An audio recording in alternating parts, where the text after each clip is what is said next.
மாணவி ராசுபஸ்ரீ. நூல் விமர்சனம். நூலின் பெயர் சிறுவர்களுக்கான நீதி கதைகள். நூலை எழுதியவர் வை. கோவிந்தன். நான் எடுத்துக்கொண்ட தலைப்பு கழுதையும் நாயும்.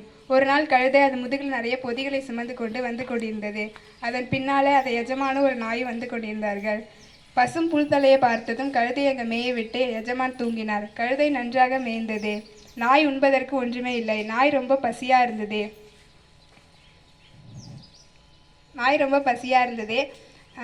பொறுத்து கொண்டே இருந்தது. நாய் கடைசியில் கழுதையிடம், நண்பா நண்பா, நீ கொஞ்சம் கீழே படு, உன் பொதியில் உணவை நான் எடுத்துக்கொள்கிறேன் என்றது.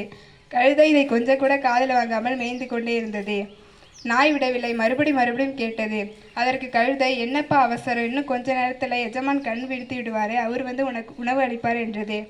நாய் பசியில் சோர்ந்து போய் படுத்து கொண்டது. அச்சமயம் பார்த்து ஓடாய் ஒன்று அங்கு வந்தது. கழுதை மீது பாய போனது. கழுதை நாயிடம், நண்பா நண்பா, எனக்கு உதவி செய் என்றது.